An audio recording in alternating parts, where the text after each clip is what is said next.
محبت رسول صلی اللہ علیہ وسلم، محبت نبوی صلی اللہ علیہ وسلم پر بشارت۔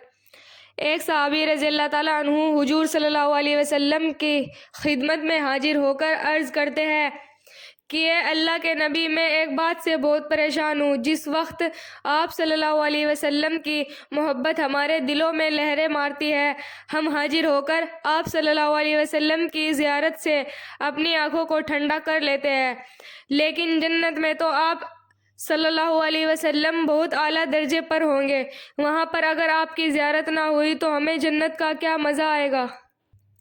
اسی وقت حضرت جبرائیل علیہ السلام آئے اور آ کر خبر دی۔ آپ صلی اللہ علیہ وسلم نے اس آدمی کو بلایا اور خوشخبری سنائی۔ آدمی اس کے ساتھ ہوگا جس سے اس کو محبت ہوگی۔ صحابہ کرام رضی اللہ تعالیٰ عنہم فرماتے ہیں کہ پوری زندگی میں ایمان کے بعد جتنی خوشی اس حدیث سے ہوئی کسی اور حدیث سے نہیں ہوئی، کیونکہ یقین ہو گیا کہ آخرت میں ہمیں حضور کا ساتھ یقیناً ہو جائے گا۔ صحابہ کرام رضی اللہ حضور صلی اللہ علیہ وسلم سے اس طرح محبت کرتے تھے۔ حضرت ابوبکر صدیق رضی اللہ تعالیٰ عنہ کا عشق رسول۔ صحابہ کرام نبی اکرم صلی اللہ علیہ وسلم کے عاشق تھے، اور ان میں پہلا نمبر حضرت ابوبکر صدیق اکبر رضی اللہ تعالیٰ عنہ کا تھا۔ حافظ ابن حجر رحمۃ اللہ علیہ نقل کرتے ہیں کہ ایک محفل میں حضور اکرم صلی اللہ علیہ وسلم نے ارشاد فرمایا، مجھے تین چیزیں بہت محبوب ہے، خوشبو، نیک بیوی اور میری آنکھوں کی ٹھنڈک نماز میں ہے۔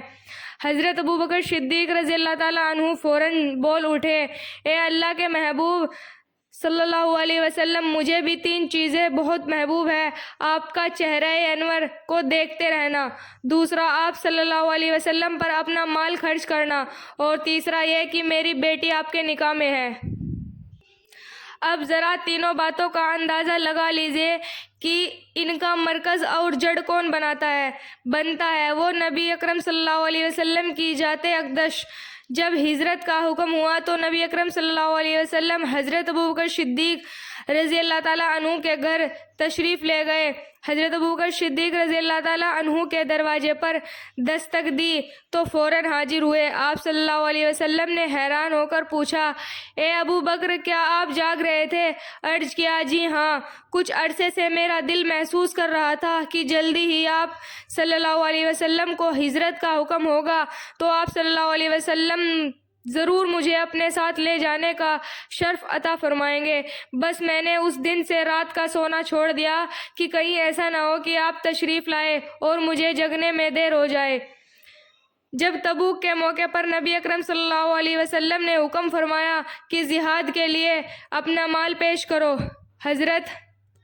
حضرت عمر رضی اللہ تعالیٰ عنہ اپنے گھر کا آدھا مال لے آئے اور سوچتے رہے کہ آج میں حضرت ابوبکر رضی اللہ تعالیٰ عنہ سے نیکی میں بڑھ جاؤں گا، لیکن جب صدیق اکبر آئے تو نبی اکرم صلی اللہ علیہ وسلم نے پوچھا، اے ابو بکر، اپنے پیچھے اپنے بیوی بچوں کے لیے کیا چھوڑ آئے؟ عرض کیا، اپنی بیوی بچوں کے لیے اللہ اور اس کے رسول کو چھوڑ آیا ہوں۔ جب نبی اکرم صلی اللہ علیہ وسلم کا وصال مبارک ہوا تو صدیق اکبر رضی اللہ تعالیٰ عنہ نے اپنا غم ان الفاظ میں ظاہر کیا، جب میں نے اپنے نبی صلی اللہ علیہ وسلم کو وفال کی حالت میں دیکھا تو مکانات اپنی وسعت کے باوجود مجھ پر تنگ ہو گیا۔ اس وقت آپ کی وفات پر میرا دل لرز اٹھا اور زندگی بھر میری کمر ٹوٹی رہے گی۔ کاش میں اپنے آقا کے انتقال سے پہلے قبر میں دفن کر دیا گیا ہوتا اور مجھ پر پتھر ہوتے۔ صدیق اکبر کے صدیق و وفا کی انتہا۔